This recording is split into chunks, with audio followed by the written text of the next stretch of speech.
Hello. This is like the first time in a long time that I haven't had to like sit up here for a minute and kind of get your attention. So hi, welcome to Tongues in Common. A normal question I would usually ask is how many first timers do we have here? We have four first timers. Yeah. This is like the first.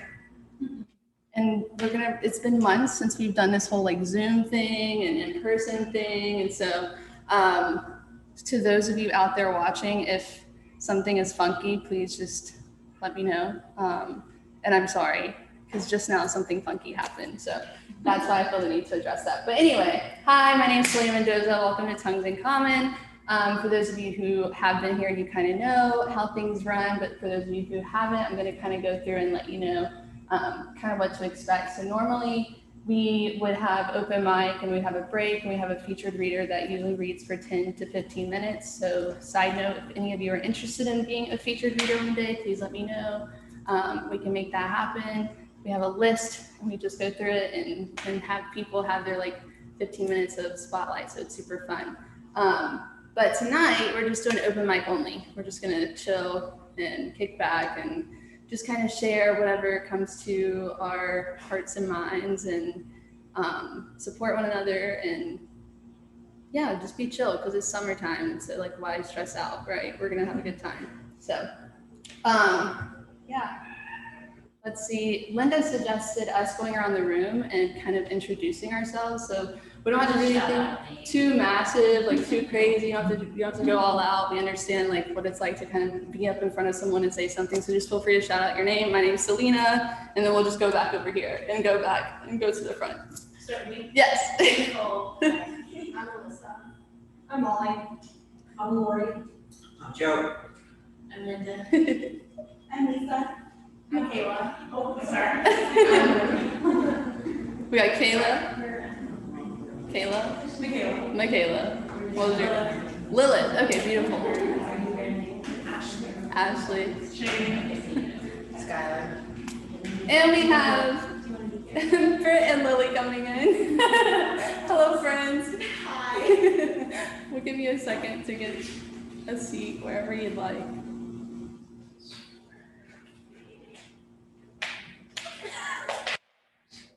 That's good. It's okay.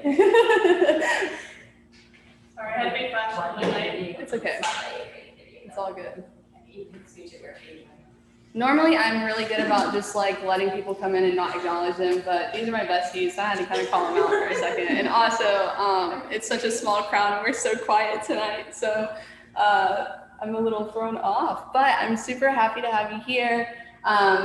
Because we're just doing open mic only, there isn't really much of a structure other than we're gonna go down the list and you have around 5 minutes or so to read. You can share literally whatever you want. You can have a freaking journal entry and share that. You could share a poem. You could you could share a song. Like there's all kinds of different things you could do. There's no genre limit.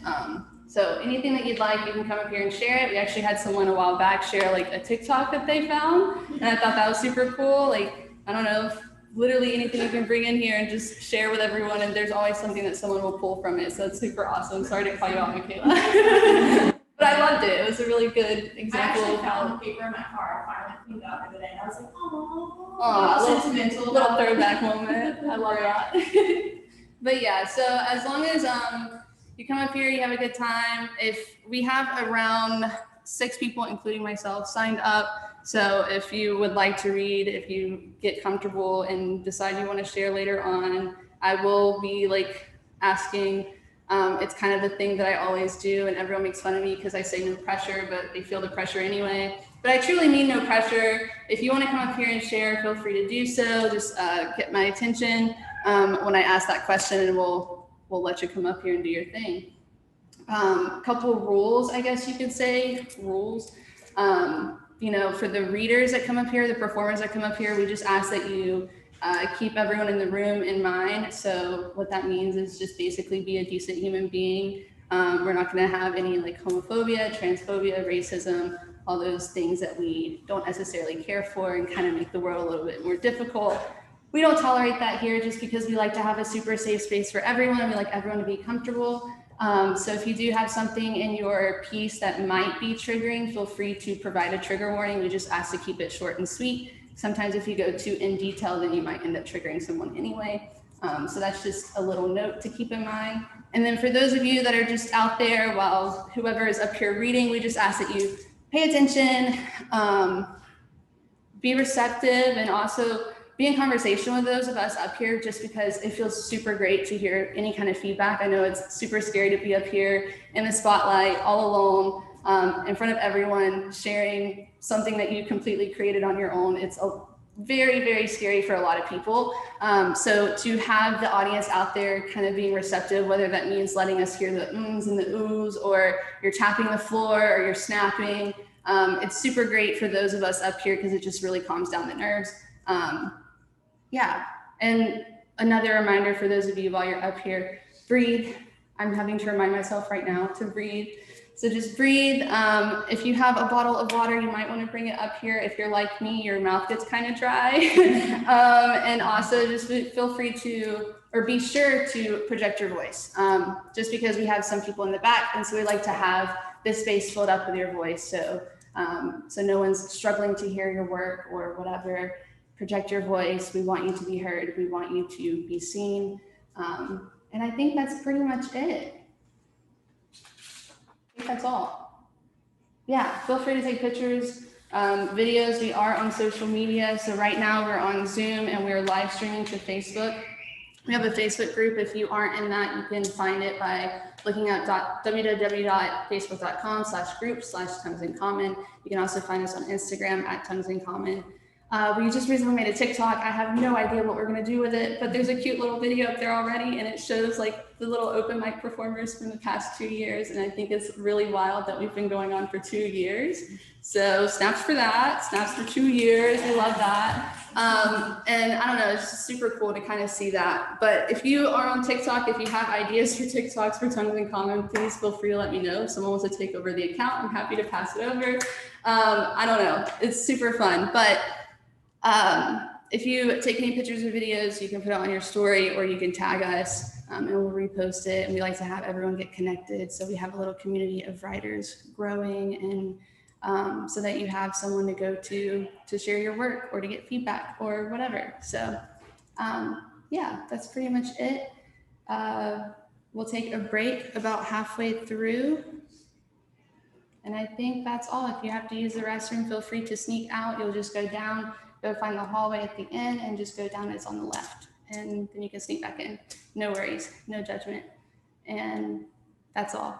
Now I'm gonna take a sip of water. And then I'll read a poem, and then I'll pass it on.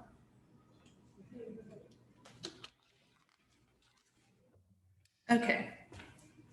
So I was telling Linda about it before I came out here. I want to open with a poem that I found in my email. So if you go to poetrydaily.com, I don't know if some of you might have already heard of it, but you can go and you can sign up to get a poem sent to your email every day. It's called Poem a Day. It's super fun to just kind of wake up and start your day with a poem if you like, or be halfway through your emails on a busy day and scroll across a poem to make you like calm down and relax for a second. It's super cool. So I found this poem and I thought I'd share it. So this one's called Night Sky by Joanna Klink. If you have grieved, you have loved, twinned like the sun's thread corona, the moon's deepening pearl, the violent deaths of stars, an expanse through which everything moves, lights thrown from collapse. You were coastal, throatless, roaming through people that hold tight then let go. You were the blue forest through which sunbeams sweep, and you were nothing but actions of the loom threading aster and hunger. You were nothing but roads interrupted by wheels. What will be left in us but pure admiration, dust released into night. And this is from the book The Night Fields by Joanna Klink. So if that kind of piqued your interest, you could look it up and see if that's a book you'd like to check out. Yeah. So we'll go ahead and get started with open mic. Up first, we do have some rules about people coming up here. So when someone is coming up front to share, just feel free or be sure to actually snap them all the way up. So up until the very moment that they reach right here, we want to hear snapping or clapping or cheering or whatever, so that they're not walking up in silence because it's super scary. And yeah, that'll be it. So up first, we have Molly Johnson.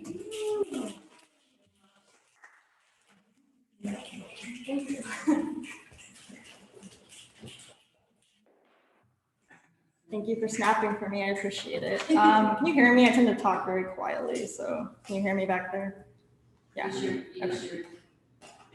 Yes, my big yoga voice. I actually do teach yoga, but it's been a while. I got certified in the studio, so it's really nice to be back.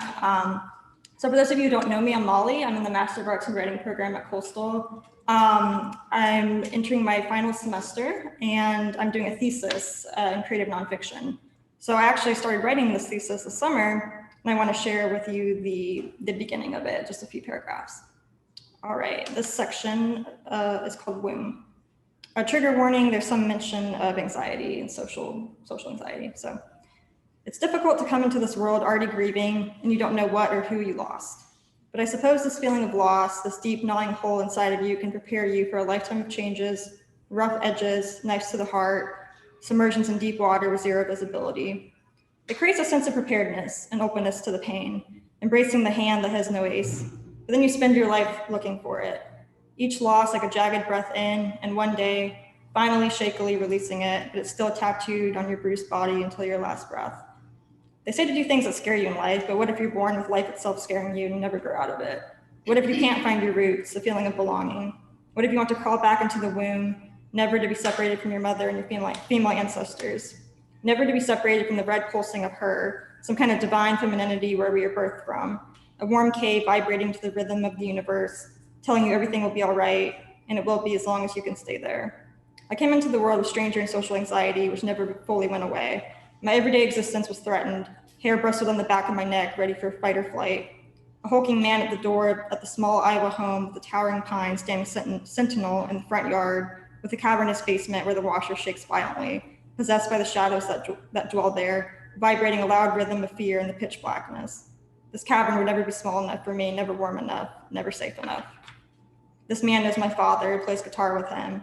Me, an infant, cradled in my mother's arms. She opens the door. A normally quiet child who as a toddler will be unable to talk, frustration and loss of words bubbling up inside of me like a spring ready to burst. I take one look at his beard, his large build, his tight curls, and I scream and scream, finding my voice. I'm still screaming today, but you just can't hear it unless I write it out of me.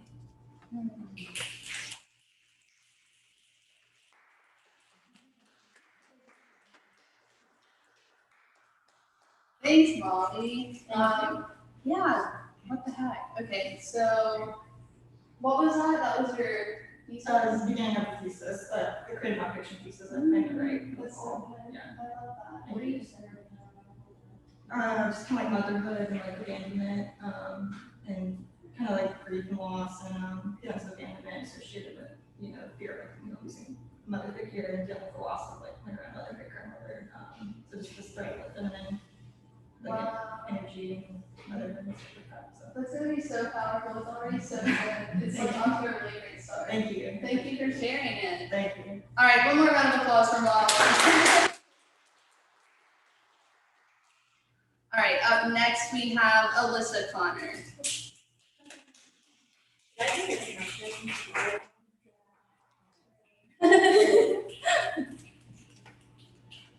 So I'm a graduate student right now at Coastal in the Master's in Writing program, but I did my undergrad also at Coastal, and the piece I'm reading I wrote like 4 years ago when I was about 18, and I submitted it my freshman year to Art Curios, and it won third place in the literature part of the magazine because it's an art and literature magazine, and it's my favorite piece I've written probably. It's my favorite one to read.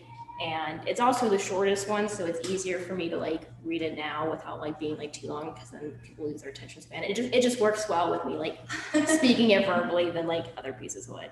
So it's called Sketch Artist, and I'll read it now. Mare knows herself to be certain on cornering every guy that enters the convenience store, and that she can't stomach pasta after 8 p.m. She prefers the night shift, especially around 2 a.m.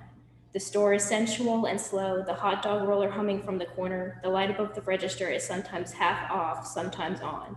There's no need for niceties here. Not like at her job a few years ago when she was just a teenager. Most of the men grumble something inaudible at the back of their throat and don't waste time for eye contact with her. So Mare takes it as entry and leans on the counter, staring at the space between their eyes. It's sleepy, romantic. Legs crossed, thighs pressed tightly together is her position, until she feels faint from locking her legs, and so she uncrosses them. Then she presses her hips against the counter and rubs her thumb against her stomach. She loves them all, but she has her favorite types, the unattainable ones that place a box of condoms in front of her.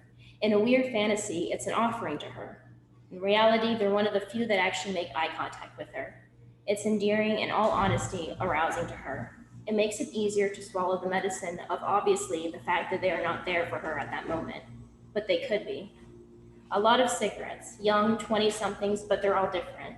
Some wear tight pants and scroll through their phones without acknowledging the transaction of money, how their hands slightly grazed hers.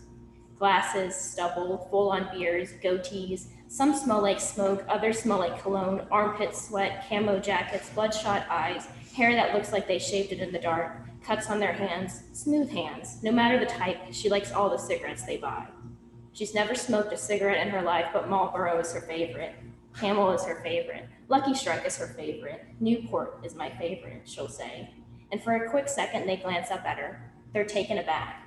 They don't expect such conversation with a convenience store clerk. And it doesn't hurt that she's painted on a bright red lipstick specifically for this moment. They usually don't say anything back, but it's not enough to spark a thrill through her. To them, she's cool, badass, a French girl with smeared lipstick and rosy cheeks, a cigarette dangling between her lips. A few years ago, she would have rocked back onto her heels whenever an old man so much as slid his card through the card reader. If she could smell the alcohol or smoke from behind the counter, her tongue would curl behind her teeth. Now she smiles, not out of kindness or for the sake of her job, but because in her head she's seducing them. June 3rd is the only day things don't move slow. The door snaps open and it takes Mare a few seconds to adjust to the change of scene. At 2:38 a.m., she was picking at the dark blue nail polish on her fingernails and scratching the back of her one leg with her other foot. At 2:39 a.m., a man with a black mask over his face is taking up half the store with a gun in his right hand. Her first instinct is to fall down to the floor, even though she knows he sees her. Her knees bruise the back of the counter on the way down, and then the man is pressed against the counter, closer than any man has been before. He's looking down, and it's very likely he can see the cleavage she has on display. She popped open the buttons on her polo after midnight when she got bored. Now she feels stupid. He's flicking his gun at her. "Open the register," he yells, louder than any man has ever been before in the convenience store. The only thing above women is money. Even Mare knows this. But she struggles to stand, hands up with her thumbs parallel to her ears. The gun is practically in her face, close enough that she can kiss the tip if she angled her head just right. It causes her to stumble back a little bit. The man notices and repeats the phrase, and this time adds in bitch at the end. She considers how easy it would be to knock the gun from his hand. He holds it loose enough where his wrist flicks when he jerks it at her. He's inexperienced. If he didn't have a mask on, she'd be able to tell more. But his body language is enough. His arm shakes, maybe from nervousness, but probably from holding the weight at the end of his arm for so long. Part of her wants to give him the money just to relieve him from the pain. She wants to ease everything off his shoulders. Okay, she mumbles and lowers one hand into her pocket to pull out the keys to the register. He must know her pants are too tight to fit a pocket knife or pepper spray. He inches forward slightly, so slightly that only someone as perceptive as Mare would notice. His mouth opens behind the hole in the mask, and his throat makes a noise like he was going to say something. He lets out a breath, a sigh, a moan instead. "I'm just getting the keys."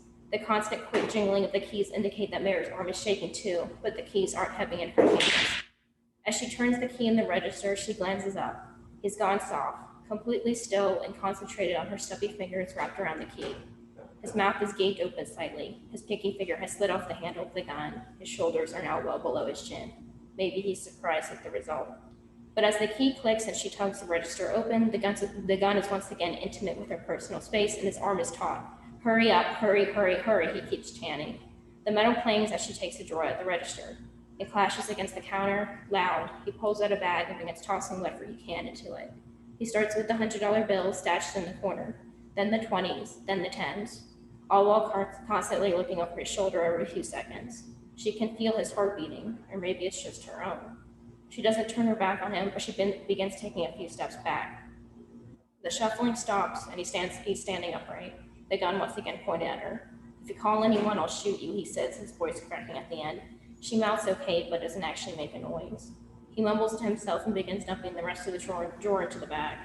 About half of the coins clatter onto the floor, then he zips it up, tosses it over his shoulder, and rushes out the same way he came in, except this time his gun hangs limp at his side.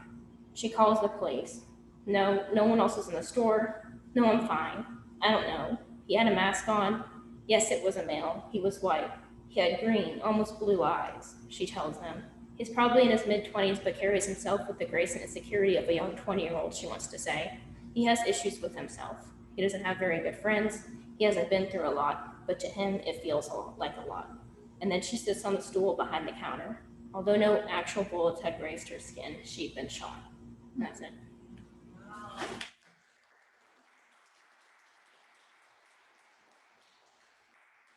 Thank you. That was so good. What's happening? Thanks for sharing that. Yeah, one more round of applause. And then up next we have Nicole Connor. All the way up, all the way up. Okay. So I just have today I'm sharing 2 poems. I say this every time I share, but I'm not a poetry person. My mind thinks in prose, but I thought I would share 2 things I wrote this past semester, because like Molly and Alyssa, I'm also in the Master's of Arts and Writing program at Coastal. So the first poem I have is just a short little sestina. It's one of the only good formal poems I've ever written. It's one of my favorites. And just a note, because I didn't print this out and I'm on Safari on this, the line breaks are a little bit weird. So if I seem like I'm struggling with that, I am. So this is called She Sets the Sun. I roll forward on the balls of my feet. I use my index finger to propel spittlebugs into the green foliage, lining my father's unattended front yard, and I will try to catch the sunset, thinking it'll be as quick as a light going out. I spend my summer nights playing outside alongside our neighbors with dirty feet. Leah lives 3 houses down, and she thinks I'm a rag doll, her strong arms propelling me across rooms and into couches, and it's a scene far from my mom's foliage. She uses big words like that, foliage. And she plants her hydrangeas, leaves food out for the curious birds, greedy squirrels, and it's a charming ecosystem.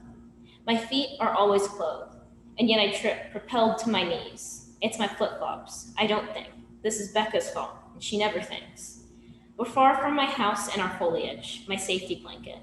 My mom's hair propels back in a curly mass.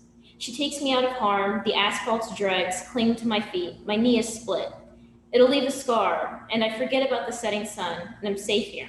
My mother always thinking ahead. She stacks pillows to prop my feet, listen to the birds in her foliage. I am safe here, and far away from outside. I'm left with my mom to repel me from my pain. My nosy mouth propels her to tell me of her day at work and her worst cases. In minutes I'll be out, her soft arms carrying me to bed, not thinking of the sun, fading with the foliage around me, the world safely beneath my feet. So that's the first one.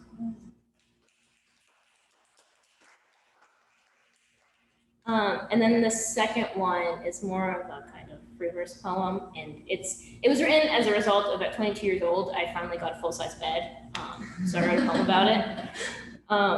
It's called Twin Bed. I used to think the term twin bed referred only to my sister and I, the perfect size for 2 premature twins. Why not single bed? Why not kid-size bed? It wasn't until my first boyfriend that I realized everyone else had moved on from their child-sized, twin-sized beds and on to full-size beds. At his age, my sister and I were just moving into our own rooms. We used to joke that, in another lifetime, he would have been our missing thin-wrist, blonde-haired triplet before I knew his true purpose in my life was to build my heart, then put it apart. Build my heart, then put it apart. Build it, then put it apart. We used to put our twin beds together when we were too old to still crave each other's warmth, but not too young that it was a problem. I'd wedge my toes in the crack between our beds, fall asleep with one hand on her elbow crease, and I imagine this is how we must have been in the womb. Except here I am the one kicking her beneath the sheets, when she was the one to roundhouse kick me into existence. Even now, my foal doesn't feel as big as our twins combined. And isn't it funny that two twins don't make a foal, and you can't have two halves if we're both whole? And yet I still lay with my foot poised over the side of the bed, imagining there's a space between me and her and our twin-sized beds.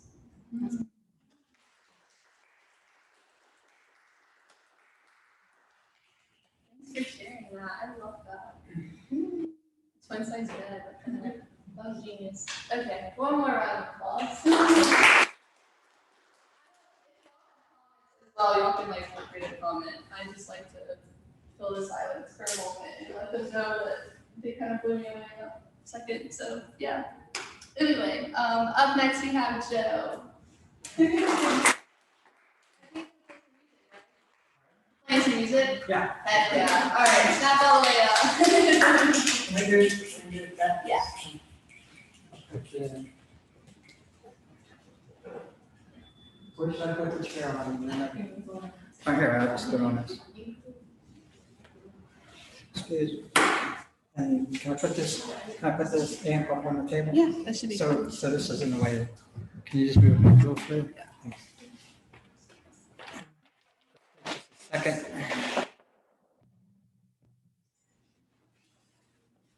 Little setup moment. Yeah. So this is the first time I play guitar to a room full of women. I love that.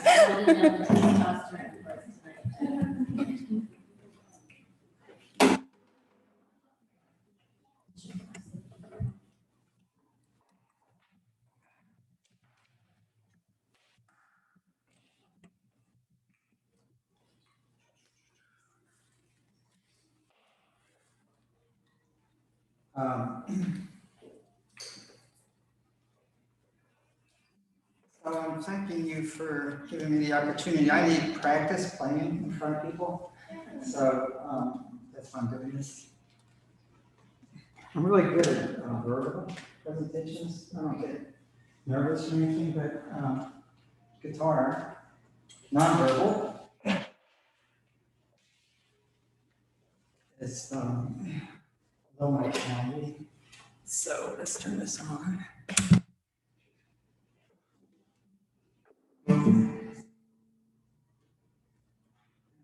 Here's to you.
I told myself that. So.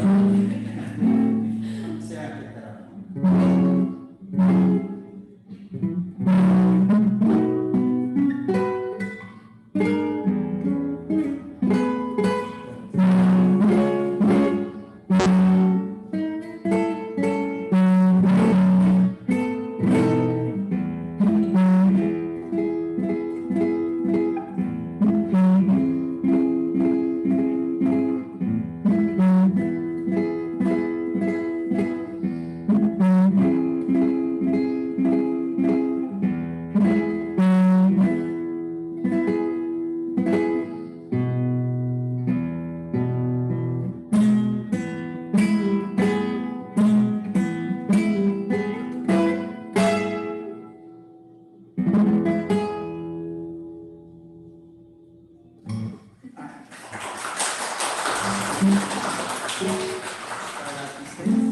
That piece was by Isaac Albanese, this 19th, 20th century Spanish composer, and he wrote for piano, and that was part of a suite Espanol. And he wrote about 8 short piano pieces, each one named after a different city in southern Spain. So there's one called Cordoba, there's one Seville, there's a piece called Cadiz, and that was Granada.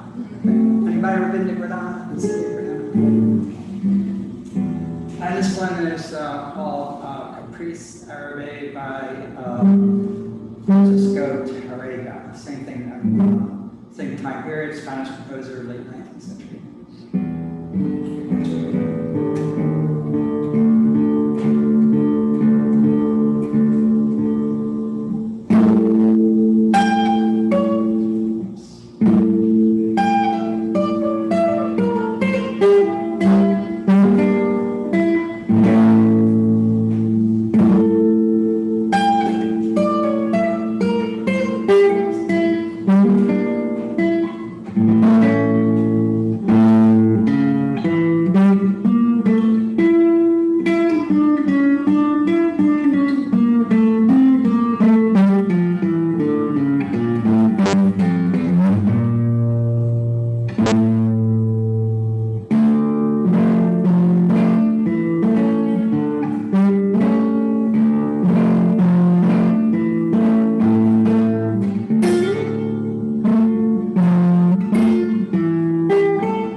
my hands were in so much pain after that. Like, yeah. So major props to Joe. Let's give him another round of applause. I tried to learn like 2 chords one time, and I was like, oh, I'm not good at this. It's a lot. It is a lot. Seriously. You got to build up your stamina. It's a lot to The left hand is very strong and then it's stretched out. Like, see the difference? Just from having to reach five frets across. Yeah, so that just takes a couple years. I also noticed the fact that you had all of that memorized, which Right. was Right. I couldn't play the left hand at sheet music. I gotta memorize it before I can interpret it. Cool. Here's your chair. All right, thank you. No problem. No problem. Thank you. Yeah, I'm gonna help him get all cleaned up and get this back over here. But in the meantime, I think this is a good point. We can all get up and stretch, and we have some cookies and chips out there, some water. So feel free to go out there and mingle. We'll probably stay around 15 minutes. It's like 9:15. We can come back in here and join. I will take the open mic sheet out there since we had a lot of people join us. If you want to sign up, it'll be out there at the table. Please sign up. We only have like 2 other people, I think, signed up right now, so there's plenty of room for more. And that being said, I think you're free to go. Have fun.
Mute this so that anyone watching they can hear us.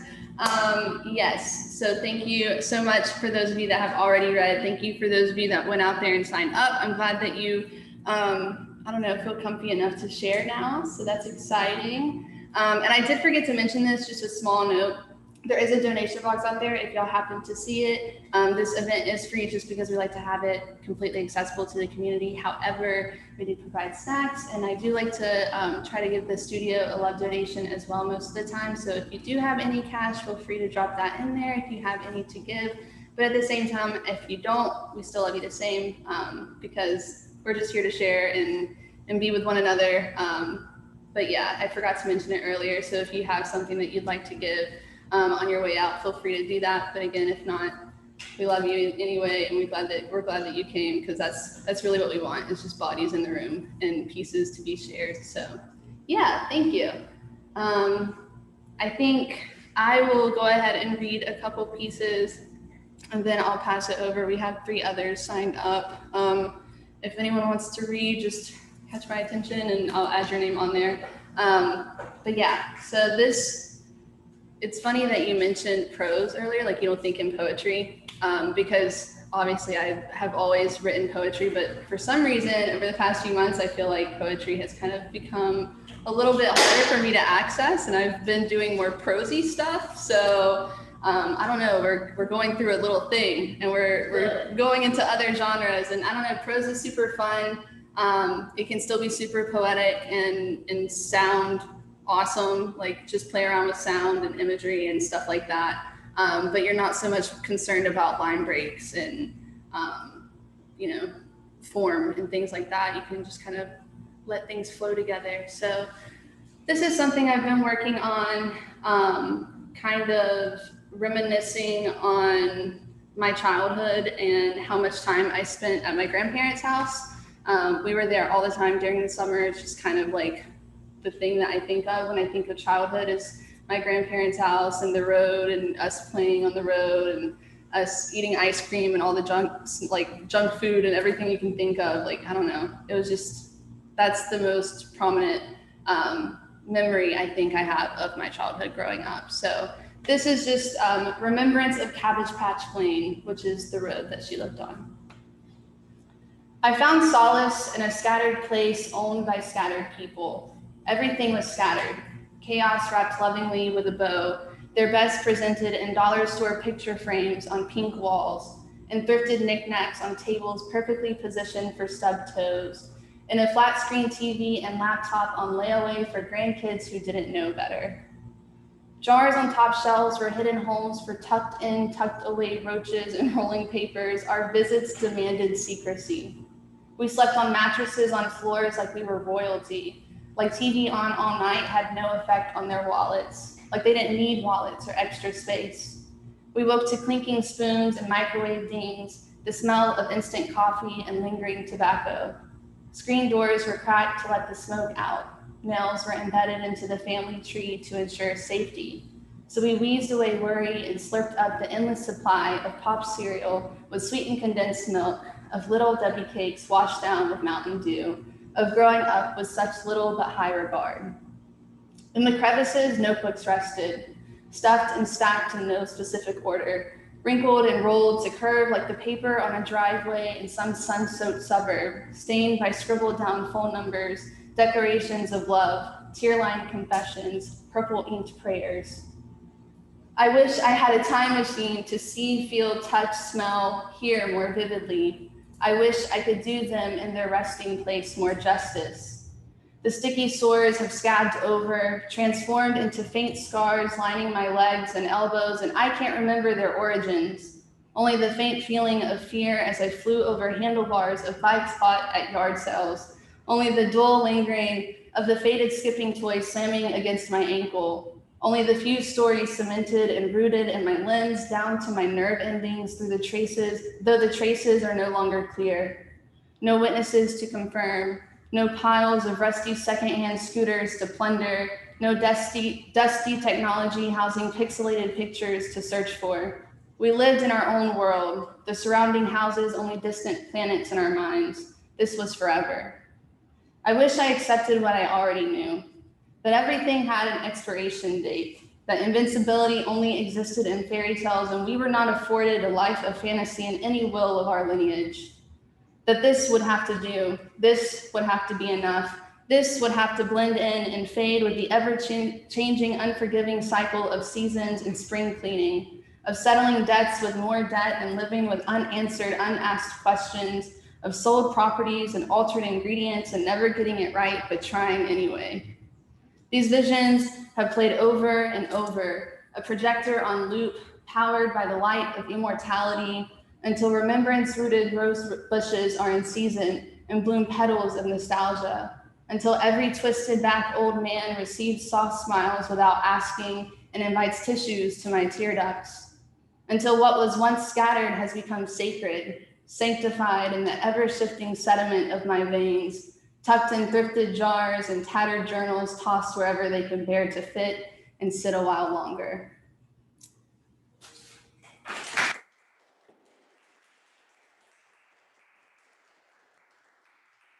Thank you. Thank you. A little background on that. I basically just sat down and because I don't have access to my grandparents' house anymore. They passed away when I was in high school. And so it's been years since I've been able to go there. So what I did was just kind of sit down and meditate and think of the different things that really stuck out to me, the different images, the Debbie cakes and the Mountain Dew and the pop cereal with sweetened condensed milk. And I just made a list of all these things that I could think of. And, you know, these things were like constant from the time I was a very small child to the time, you know, they were sick in their last days. So I just kind of worked with the list and wrote and decided to see where it took me. And I don't know, I really like it. It's something I'll continue to work with. It's a piece in progress, but that's just some background. Even if you feel like you can't write anything, you might be able to surprise yourself and just make a list of images and things like that and see where it takes you. So another prosy piece I have, I don't know which one I want to read.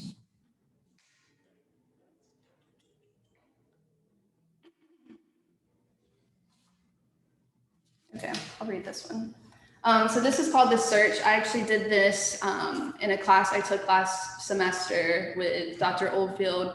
I decided to do a creative prose project based on a book that we read, and it was The Tiger's Wife by Tia Obret. It's a really great book if you would like to read it. If you'd like to borrow it, let me know because I have a copy. But it's really, really great, and I don't know, I just decided to try to do prose inspired by images and things that happen within the novel, and this is what I got. So this is called The Search. I search for the unknown, the untold, the unseen. My field guide is constructed from remnants of the lives around me and a trail of breadcrumbs dropped in the stories of my ancestors' adventures. I'm left to sort through the entangled vines that tether us to the same soil, no matter the range of our passions or customs. We are all surrounded by the same roots, yet we dig. We dig to find something. We don't know what we search for, but we clink our shovels, plummet them into an abyss of tiny rocks and decayed organisms to unearth what we can. We plunge deeper into the past to be found, to get lost in finding those before us, to discover a cure. We dirty our fingernails in the filth of our own existence, our own extinction. My grandmother's cypress voice crackles through the phone, reliant on loose change and miles of distance. Questions, so many questions, secrets met with silence. I baptize the clicking phone with disinfectants and feign ignorance to hide the ever-present ghost of guilt lining the limestone ridges of my gut.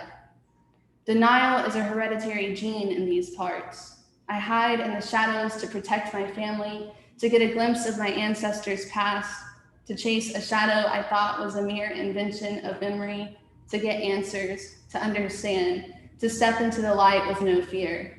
I scan the mounded ruins of warfare. I delve into uninterrupted dreams of escape, of starting anew. I listen to stories and more stories, so many stories. A collage of lived experiences scattered over time and land, a puzzle in perpetual motion and disorder, stuffed into dusted off suitcases and shallow holes. I sort without sorting, piece without piecing, yet I search without seizing. I scribble missing cities in the creases and follow the footprints of those before me, known and unknown, as cicadas scrape against my ears and cover the scarecrow coughs surrounding me.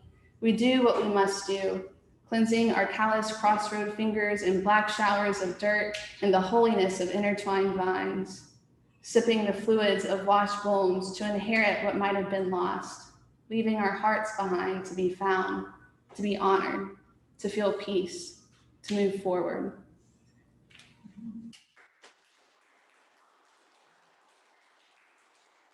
Thank you. Yeah, that was, I don't know, that was fun. I didn't know what the heck I was suggesting when I was like, oh, I'll just write prose inspired by the novel. I was just like really hoping to get some creative work created by the end of the semester, and I just kind of took a leap of faith and decided to do it. So if all else fails, you can always draw inspiration from a novel that you read too and see what you can create. Because this was just me kind of trying to step into the characters that we read and the things that happen in the novel. So I don't know, maybe that's something you can work with if you ever feel like you're having a writer's block moment or something. But yeah, thank you so much for the feedback and the snaps. I appreciate it. And then I will shut up and get out the spotlight, and I will pass it on over. We're gonna have Michaela come up next. Snap her all the way up. Wearing a dress probably wasn't my best idea. I was shopping before this and I was like, I don't want to wear pants, so I just wore a dress. Okay. Well, hello, I'm Michaela. I actually am going to read a couple things that I've read here before, and one of them is a TikTok that I saw. Yes. I am in no way, shape, or form a writer. I'm actually a science nerd. And with that being said, this is my last time here. I am moving in 3 weeks to Norfolk to attend Eastern Virginia Medical School. So, yes, it's very bittersweet. Thank you. Very bittersweet, but I did want to share a couple of things. Like I said, a couple of them I've already read here before, but they really like resonate with me still, so I'm going to read them again. And this is the TikTok. It's kind of like a trigger warning, like body image, eating disorder, stuff like that. And this is created by @smartblonde_6. A little bit of background. I actually saw this about like a week after my now ex-boyfriend and I broke up, after he called me fat.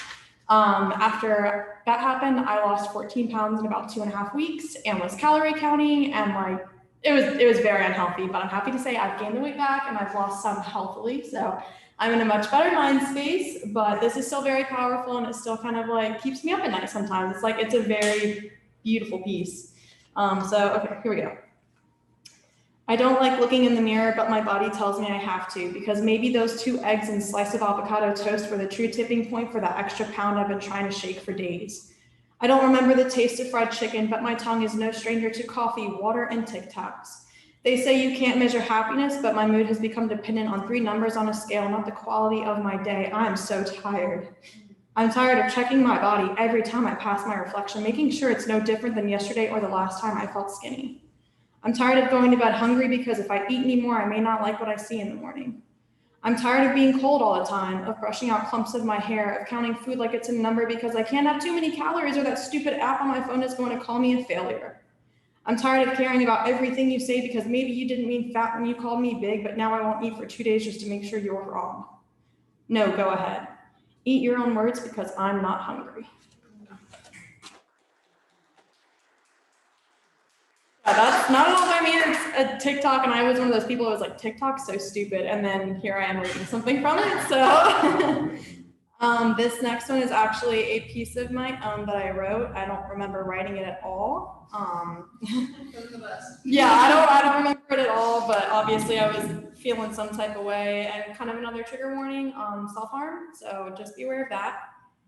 This one's called Gauze, and I wrote this on June 30th of 2019. So here we go. You hurt me today. You don't get to choose that you didn't, or how deeply you cut, or how my stitches heal. You don't get to choose to hurt me, to betray me, to wound me after I surrender to you. You don't get to choose my path of recovery, or how I choose to medicate, or who I choose as my caretaker. You do get to choose to be the one to help heal the lacerations, or how strong I'm built back up to be with your tender touch, or how tough a resistance my fleshy scars build. You do get to choose to wipe the sweat of exhaustion from my forehead, or dab the tears of frustration away, or cleanse the fine horizontal lines carved across my wrists.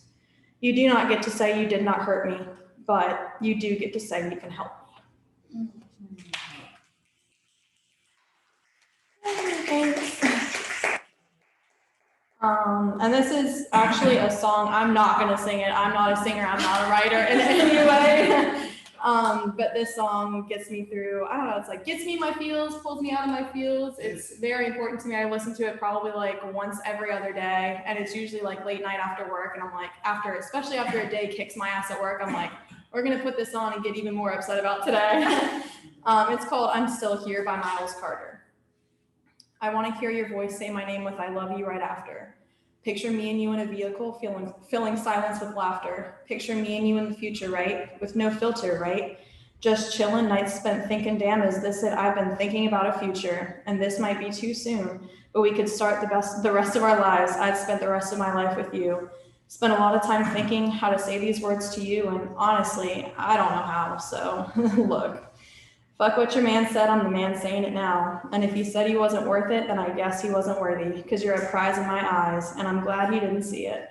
Because my vision's a little clearer, I think about you when I'm breathing, and our generation makes it easy. Nice words could get me far, so let me take it one step further, and let me work for who you are. Don't let me in because I'm funny or I'm cute or make you smile. Let me prove to you I'm good for you, and I'm here to stay. Sometimes our generation makes it easy, but I'm hardworking like this, and brick by brick, I'll learn your walls before I break through them. And if you don't know it yet, you know it now. You're a universe inside. A vessel for nirvana, God poured himself inside. I couldn't dismiss God if I tried. You are living, breathing proof. How could I not believe when I see God in you? But when I'm all alone in my room, I find my thoughts follow you. My mind runs circles around the fact you walked away, the fact you didn't stay despite the things you used to say. I gave you my time and you sat me in a waiting room, and I waited for you. For a second past forever. A second chance is what I wanted, but what you wanted wasn't me. Said you didn't want a relationship I didn't know you meant with me. I miss the with you in my everything. The with you in my head. The with you on those movie dates, and the with you with your friends. The one with all the problems and how she'd never stop talking. With or without you, I promise I'll still miss you from within, and every time I see you, you look better. Why are you doing this to me? It seems like you moved on and I'm moving slowly. It seems like you're doing fine and I'm still here. And then you went and fell in love and I'm still here. So can I ask, did he find the pieces of you I've held on to? That part of your youth, when's the last time you felt youthful? That part of your smile, only I know because you know, and I know I'm the reason for it. And for it, I'd walk for decades around this earth backwards just to hear your voice say my name with I love you right after. It's so good. I love it.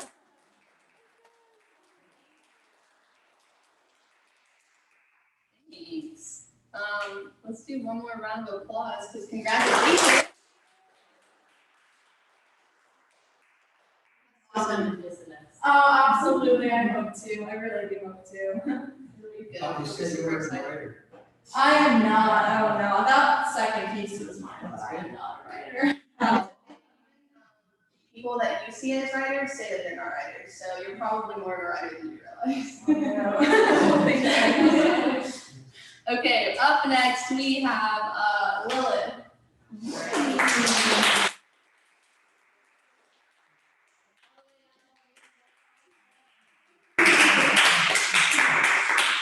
Hello.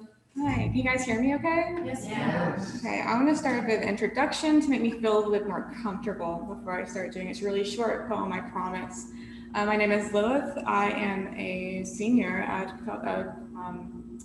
Coastal and an English major. And so I'm trying to practice sharing my work a bit more. I'm not used to it before I go into my master's program, hopefully. So this is a poem I wrote.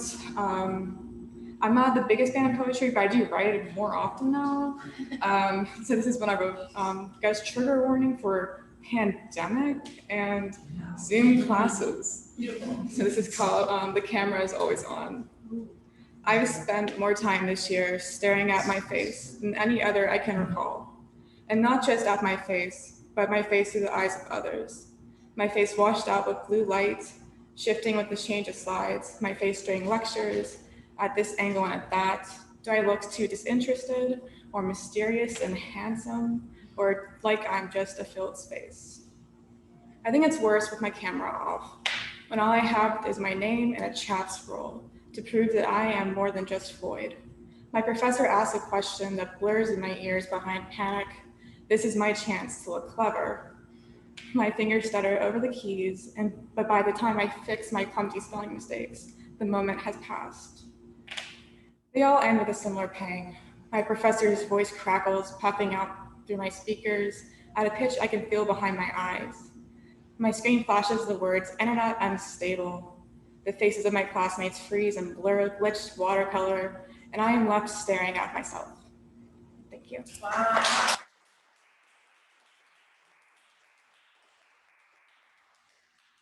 That was awesome. Did you submit that to the Zoom poetry thing? Yeah. That's super cool. Yay. Awesome. Okay, one more round of applause for Lilith. All right. Last but definitely not least, we have Connie. Connie.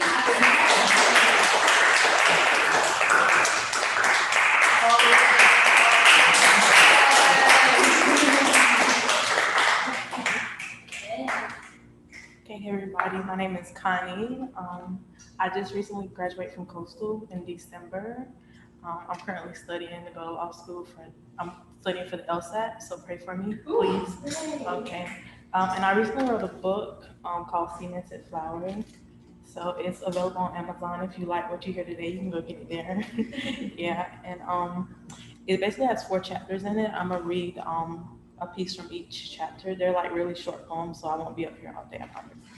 Okay. The first one is called Jungle Child. Okay. Moving up the ladder, we started on the backs of our mothers and fathers. Grandma also helped us to ease the fear. They all made sacrifices to get us here. Nights they went without food, fasting unwillingly to bring their children's goals near. Unknowledgeable of stocks and bonds, their only investment was in us. Sure of a return, how they believed in us. Then life handed us responsibilities, so we grew up fast. On the road to self-discovery, we were steadfast. Thinking the money could save us, deep down we knew better. The truth taunted us. The drugs kidnapped our parents first, and then the streets raised us. We were grown then, we're even older now, forced into a world where there's no time to be a child. Raised in a jungle, and now we're all wild. Jungle Child. Okay. This next piece is called Dancing in the Abyss. Okay, it's a little heavy, so I don't know what the trigger warning would be, but it's like heavy. Okay. Okay.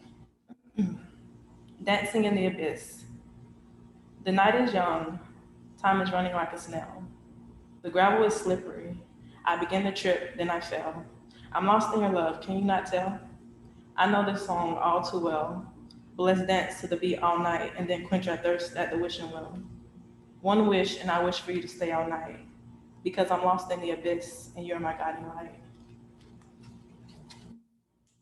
At least I thought you were, because when we first met, you had a light like me.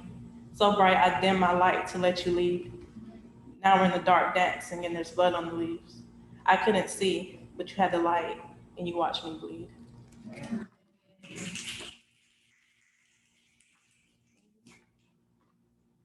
This last one is called Like a Phoenix. It's a little lighter. Okay. When you fall into the depths of despair, there in the depths you find your strengths. They are in your fears. The storm was just a serpent, thank him. In the valley there's a serpent, ignore him. He'll distract you with doubt. Conquer your fears in order to silence your doubts. See it through and you'll make it out. And just like a phoenix, you will soar into the air, rising from the depths of ashes, death, and despair. Okay. Okay, last one. Okay. Fertilized in sorrow emerges a beautiful sunflower. Weathered by storms, yet again she grows taller. Unbreakable, unshakable by nature's wrath, she grew from the concrete, so she looks at adversity and laughs. Because she is rooted, and nothing can knock her off her path.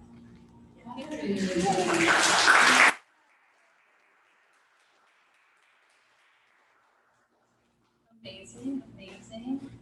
Thank you, Connie. Congratulations on your book. I'll post it on the Time and Common story later, so maybe y'all want to buy a copy or whatever. You can have a link easily. Support our girl. Yeah. One more round of applause.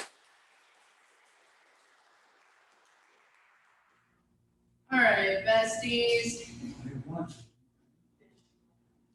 I think we're coming to a close. Anyone else want to read? Molly, you want to read one more piece? Beautiful. Yeah, no, you're fine. You're fine. Awesome. Let's have Molly come up with snapshots. All right, so going back to the piece I did in the beginning, I have like 15 pages so far of this thesis. I'm just skipping ahead a bit. They're kind of divided into sections, like kind of merging prose with poetry.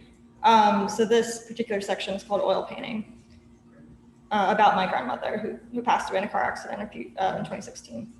My grandmother Lynn's life was an oil painting, messy throughout most of the process, but beautiful by the end of her life.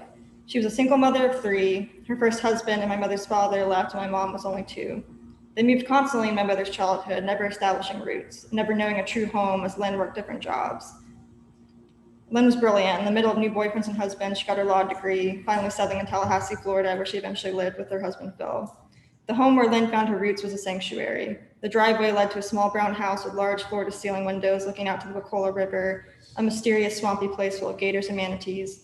A long pier snaked through the mossy trees in the shallows, leading to a dock at the end of it we would often walk out to, peering over the railing to the murky water beneath, wondering when we would see the mystical manatees that are so hard to spot. I never did see one, at least not clearly. They were always shadowy figures. You could barely make out the shape below the surface. My grandmother would smoke on the dock, ash falling in the water as she leaned over the railing in her tight floral leggings, gazing at the water as the sun set over her, splashing her in brilliant light. Ashes to ashes, dust to dust. And then one brief section after that called Shavasana. I did yoga teacher training here, and yoga really helped me deal with her loss. Yoga helped me cope with my grandmother's death, helped me to be reborn from the ashes by the death of my practice. Shavasana is the final resting pose in yoga, otherwise known as corpse pose. In this pose, you lie flat on your mat, palms open to the sky, and meditate on whatever you want to think about. Maybe it's death, but usually the teacher says to just let your mind be. Don't think, let it be. When the chimes ring or the gong is rung, you emerge from your slumber and turn onto your right side in the fetal position, like you're in a womb. This is my favorite part of the practice. I want to stay there forever, but I can't. I wonder if my grandmother will be reborn from the tragedy of metal hitting metal, with a fatal impact when time stood still for a little while. Then everything went back to normal like nothing happened. But it did happen, damn it, it did.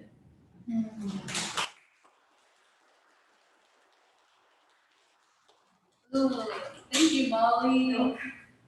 Is there time for a little story, or should we have time? Little story? Yeah. Yeah. Yeah. something I wanted to share.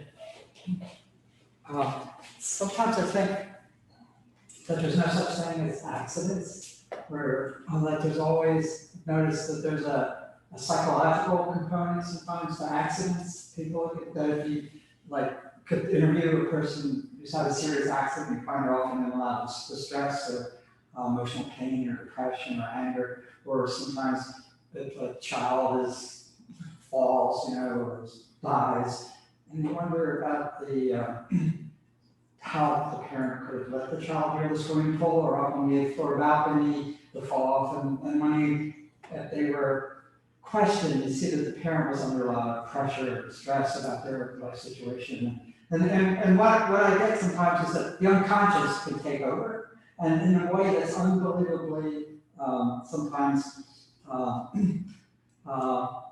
magnificent and unexplainable. I'm going to tell you a story that exemplifies this. In the early 80s, I was working, I'm a retired psychotherapist, I was working in Tucson at a mental health center and a satellite office, and we would have clients come in with guns, okay? And it was legal, they could open carry. So we would ask them to put the gun on the desk. But the staff decided that we should know a little bit about gun safety, like how to, just what's involved with gun safety and how to discharge a gun, empty a gun.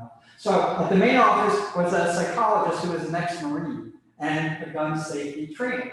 So the obvious thing was to ask him over to give us, in the satellite office, a training seminar on gun safety. And we were sitting in our staff training room, a small room, in a horseshoe semicircle, and he comes on his motorcycle.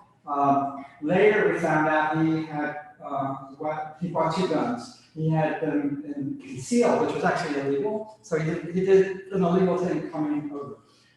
Okay, so he comes into the room, and I know nothing about guns. I've never even fired a gun in my life. So I know absolutely nothing. But I do know one thing: you should not point a gun at somebody. That's obvious. Okay. So I'm sitting at the end of and the first thing he pulled, he had 2 guns. He had a revolver and a cartridge. So the first thing he did was he pointed, I'm looking down the barrel, and he spun the gun, and I'm looking right down the barrel. So he was testing himself. And I immediately knew, whoa, wait a minute, this isn't right. And I should have said something, I wish I did, but he's the gun expert, So, all right, so it's going on, and he looked a little nervous. It was like, he wasn't, it's like gun expert. And then at some point, he with the cartridge, he drops it. The cartridge fell on the floor because he was like fumbling a little bit. And then we had a psychologist, and she was sitting right in the middle of the horseshoe. And she asked him this question. She says, I heard that if someone points a gun at you, and if you can reach around and grab the trigger, that would be a cool thing to do. Now, like I said, I don't know anything about guns, but you don't want to do that. By the time you get your finger, it's a crazy. You should have said, obviously, don't even consider that. No, don't do it. But what he did was this, and the room was a cement floor with a light carpet. So what he did was this, he goes, yeah, I've heard of that. And he went like this, pointed at the audience with the gun, and he came with loaded weapons. Okay. Yes, so both of them were live ammo. He said, I've heard of that. And it's like, suppose I'm him and you're us. And he goes, yes. And he went, boom, and the gun went off. And suddenly, it was pointed down 45-degree angle, and suddenly the room is full of smoke and screams. What? And the smoke clears, and I look down at my feet, and there's bullet fragments. And I look at it, and the whole ceiling and the walls are covered with bullet fragments. And then I look over, and this therapist over here is holding her legs, blood's pouring down her leg. And then the psychologist who asked the question is like this, and blood's pouring down her face. Okay, so there was chaos and pandemonium, and it's like, what? Was this like some incredible I never forget this, because it was so unbelievable, a gun safety expert doing this, he violated every rule. So we later found out And this is what this ties into my thought that there's an unconscious process in so-called accidents, that a psychological process. We later found out that he had eye damage in the previous year from playing volleyball games. Someone spiked the ball really hard in his eye and caused permanent eye damage to his one eye. And he was angry about it. He was an ex-Marine, tough guy. And he was angry about it and could not accept it. And you know what he did? How this happened, like I said, there's an unconscious factor that if it was, I'm going to get revenge, I want to do what happened to me to someone else. The psychologist, he was a psychologist, and our psychologist, so asked the question, he caused permanent eye damage to her with that bullshit. It was not removable. Okay, so he inflicted the same wound with a different, it was a volleyball versus a bull, but they both ended up with permanent eye damage. Now, to me, that is like so unbelievable. Like it couldn't have been scripted. Like, how did that happen? And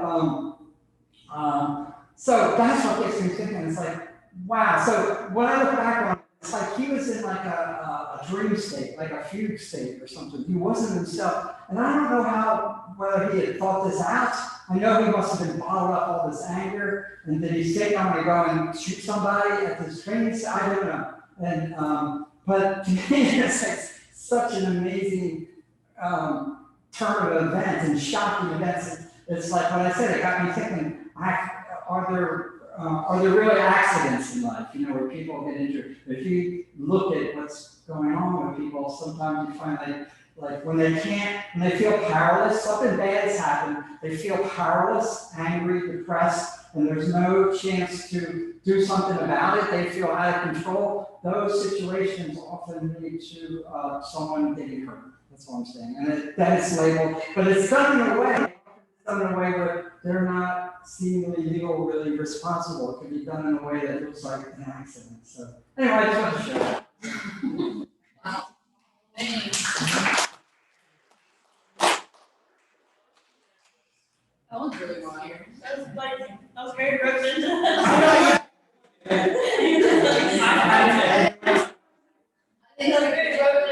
Story. I wish it was fictional. I know, it doesn't feel real at all. So note to self, maybe don't trust everyone that says they're a gun safety expert. Like, Nice. Even more certified ones. Literally, it's like here's everything you can do wrong. right. Definitely learned something, just not how to do things properly. It's fine. Yeah, geez. Well, thank you for sharing the story, and thank you, Molly, for coming back up here and sharing some more of your thesis. I think that's super exciting. I'm excited to see what you do with it, and I'm excited to see, I don't know, all of you in the future. We'll continue these events throughout the fall and the spring, and we can bring friends, and we can, we'll have some faces leaving us, which makes me very sad. But, y'all are more than welcome to stay tuned into our social media, and we will always be supporting you from afar. So lots of love to all of you. I did want to close with a short little piece / book recommendation. This is Late Migrations, A Natural History of Love and Loss, by Margaret Rinkle. I don't know, the cover just like really intrigued me because it's freaking beautiful. Here you go, Zoom world. It's gorgeous, and then when you flip inside, it just gets even more gorgeous, and it has these like really short, brief essays throughout here. And it ties in like love and loss and remembrance and nature, and I don't know, it's just really, really beautiful. So I found this piece, it's called River Light. It's very short, and I figured I would close with this, and then we'll say our thank yous to everyone and send everybody off into the night to, I don't know, prepare for the full moon tomorrow. It'll be good. So this is River Light. It's page 61.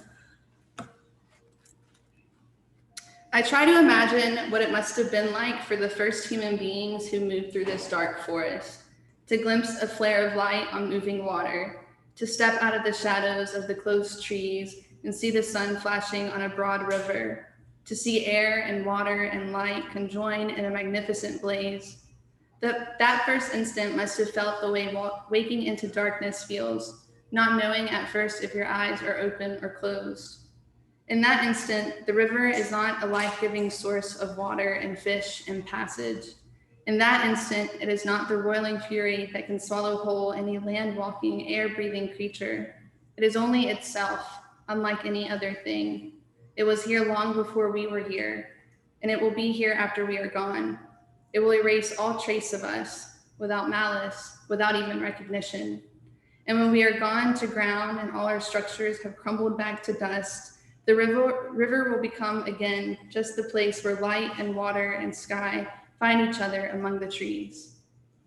And that's it. So yeah, I really love this book. I can't put it down. I'm kind of taking my time with it. I have all these little tabs because it's just beautiful writing, and it's like inspiring me to write my own little short pieces. And I don't know, it's really beautiful. And it also has like these illustrations inside. So I don't know, it's very neat, very naturey. And I don't know, I've been very attracted to nature lately, maybe because we've just been a whole year online. I don't know, but yeah, that's it. So thank you so much for coming. Thank you for reading if you did read. Thank you for listening if you didn't read. And I don't know, it's just always a really good time to be here. It's really great to spend time with you all. It's really great to get connected and hear your pieces. And I'm sure that there was some kind of theme. There's always a theme that kind of runs through naturally with everyone's pieces. And Linda and I will sit here after and think about it and figure it out. And usually by the end, she already has it pinpointed. So we love it. But I will be posting about that later, probably if something comes up. But I think it was really gorgeous. There's a lot of remembrance in our pieces tonight, a lot of reassurance and self-love and things like that. And I don't know, I hope that you take the pieces that you heard tonight and meditate with them and just let them kind of heal your soul if it's in need of healing, and look forward to the next event. So thanks for coming. Thank you, Selena, as always, for coordinating all of this. Thank you. Excellent. No, it's always so fun. Thanks to Linda and Yoga in Common always for providing the space. She's always so supportive and so excited. And I don't know, I couldn't think of a more perfect space for us to gather. So I'm really glad that we have it here. And I'm glad that we have all connected and we've all kind of attracted some of the coolest people into this space. And I hope that we continue to do that. And yeah, that's all. Let's say goodbye. Let's give our hugs and see each other next time.